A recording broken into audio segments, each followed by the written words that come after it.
김하성이 잠시 주춤하며 숨고르기를 할 때면 일부 어떻게든 까내리려는 억가들이 하는 말들이 있습니다. 조금 잘하니까 자기들 마음대로 기대하더니 무슨 실망이냐? 원래부터 형편없는 선수였다. 원래 반짝하고 돌아가는 애들 많다. 그중 하나다라는 부류의 패배주의적 표현인데요. 첫 번째, 그렇게 흉봐서 남는 게 뭐가 있나요?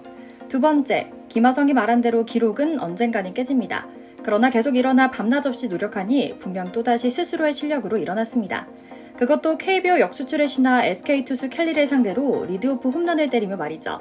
요즘 김하성이 타석에 설 때면 스타디움은 무조건 하성킴 하는 팬들의 연호가 가득합니다. 그러곤 그 연호는 90% 이상의 확률로 곧바로 환호로 바뀌죠. 김하성이 결승타로 화답하기 때문인데요. 김하성은 요즘 공격이든 수비든 샌디에이고 경기의 하이라이트를 차지하고 있습니다.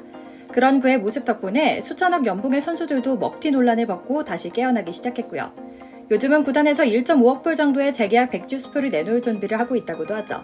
뿐만 아닙니다. 일찍이 가을 야구는 포기했다고 생각한 샌디에이고가 김하성의 헌신에 힘입어 가을 야구의 실낱 같은 희망을 품기 시작할 정도죠. 오늘은 김하성 선수 중심으로 작전이 짜이고 승패가 결정될 정도로 존재감이 독보적인 상황에 대한 감독과 동료들이 던진 특별한 발언을 전해드리려고 합니다.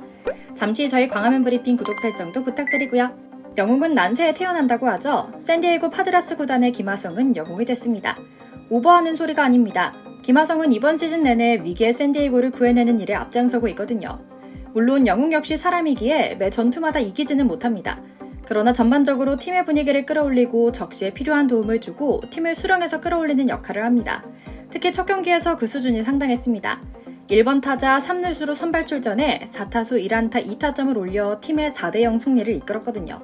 최근 다소 주춤했던 김하성은 특히 결정적인 순간에 팀을 구해내는 타점을 올렸죠. 1회 실책으로 출루했지만 앞선 3타석에서 모두 침묵한 데다 전날 경기도 4타수 무안타였는데요. 17일 볼티모어전 두 번째 타석에서 안타를 추가하지 못하고 있었죠. 하지만 기회가 왔을 때 잡는 것도 준비된 선수 김하성의 특기였습니다. 0대0으로 맞선 8회 말 선두타자 게리 산체스가 4구로 출루했고 벤 가멜의 희생번트가 내야안타로 이어지면서 무사 1, 2루 기회가 만들어졌는데요.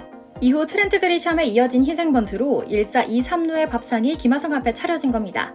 경기장엔 또다시 하성킴의 찬트가 울려 퍼졌죠. 초구와 2구 슬라이더는 모두 김하성의 꼼꼼한 선구 안으로 보냈습니다. 하지만 3구째 바깥쪽으로 흘러나가는 슬라이더에는 방망이를 내기로 결정합니다. 83.6마일 슬라이더가 바깥쪽 중단 쪽으로 향하자 스윙했고 타구는 전진 수비를 하고 있던 내야를 빠져나가 2타점 중전 적시타로 연결됐는데요. 이로써 9타석을 침묵하던 김하성은 10타석 만에 결정적인 결승차를 뽑아냈죠. 영양가 넘치는 타구였습니다. 이후 깨어난 타티스 주니어 역시 투런프로 이어지며 샌디에이고는 극적인 승리를 완성했죠. 현재 미디어 관계자들은 일제히 입을 모아 SNS에 김하성을 향한 찬사를 속보로 내놓았습니다. 샌디에이고 지역 라디오 방송인 스포츠 760의 진행자 짐 러셀, MBC 스포츠 샌디에이고의 스포츠 캐스터인 다나이 트립은 나란히 김하성이 진정한 파드리스의 MVP다라고 전했죠. 샌디에이고 지역 ABC 뉴스의 앵커인 마리 코로넬 역시 샌디에이고의 영웅이 필요할 때면 언제나 김하성이 나타난다라고 강조하며 김하성은 이제 명실상부 샌디에이고의 왕자로 스스로 걸어 올라갔다며 찬양했고요. 감독 역시 다소 흥분한 목소리로 기자들에게 말합니다. 이 맛에 야구했구나 싶다. 공은 둥글다고 한다. 하지만 김하성과 함께하는 경기를 지휘할 때면 잡념이 사라진다. 오로지 야구 그 자체에 집중할 수 있다. 그와 함께하는 순간순간이 행복하다라고요. 그의 소리 없는 리더십에 대해 칭찬하는 동료들의 인터뷰도 이어집니다. 타티스 주니어는 홈구장 펫코파크에 운집한 4만 명의 팬들이 김하성의 이름을 연호할 때면 가슴이 뛴다. 덕분에 바로 다음 타석에 나서는 나도 더 긴장하고 집중하게 된다. 팬들은 우리를 듀오라 부르며 샌디에고의 자랑이라 한다.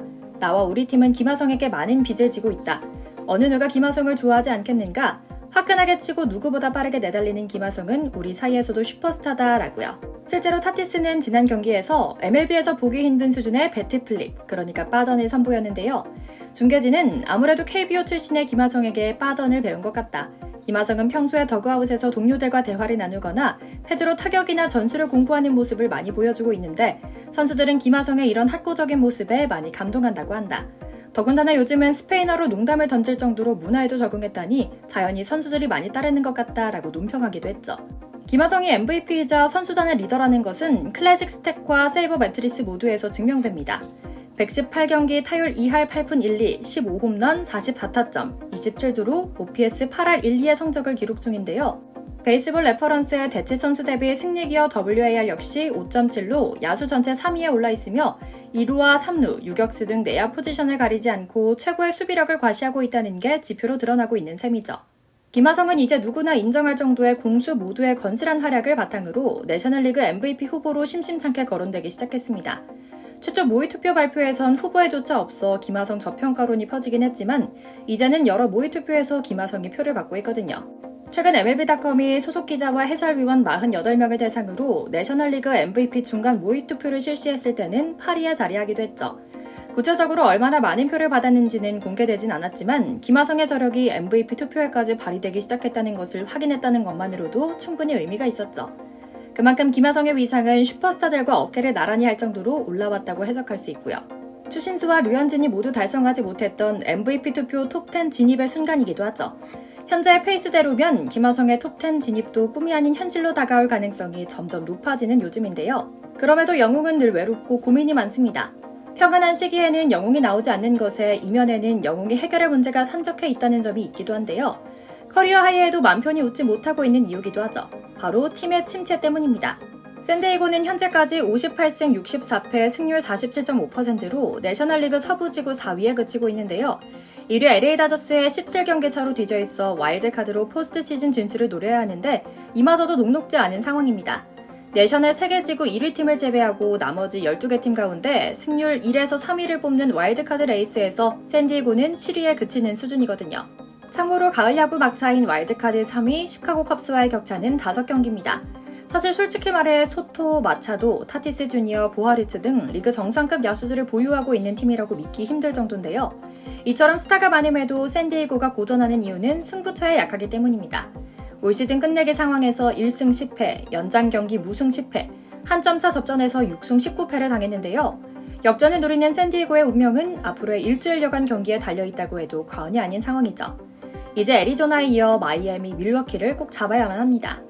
애리조나는 와일드카드 레이스 6위로 샌디에이고 바로 위에 있고 5위 마이애미는 3위 시카고를 바짝 추격하고 있거든요.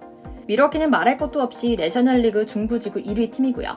현지 언론 샌디에이고 유니온 트리뷴은 말합니다. 김하성은 올 시즌 내내 파드리스의 구세주로 활약해왔다. 만일 파드리스가 남은 39경기에서 와일드카드 순위 5경기 차이를 지우고 가을 야구에 진출하는 일을 해낸다면 이는 전적으로 김하성 덕분이다. 이번 시즌 김하성은 파드리스 타선의 리더다라고요. 구단 역시 김하성의 가치를 잘 알고 있습니다. 다행히 김하성 또한 샌디에이고 생활에 만족감을 드러내고 있죠. 서로가 서로를 필요로 하는 상황입니다. 하지만 최소 1.5억 불, 최대 3억 불의 계약에 걸림돌이 2개 있습니다. 첫 번째는 샌디에이고가 이미 다른 선수들에게 너무 많은 돈을 초장기 계약으로 맺었다는 점입니다. 간단히 말해 돈이 없는 겁니다. 거의 사치세 지급 조건의 문턱에 있는 수준이죠. 여기에 소토를 잡아야 한다는 발등 위에 불이 있습니다. 이미 소토는 워싱턴의 15년 총액 4억 4천만 불 계약을 거부했기 때문에 이 이상의 계약을 원할 가능성이 크고요.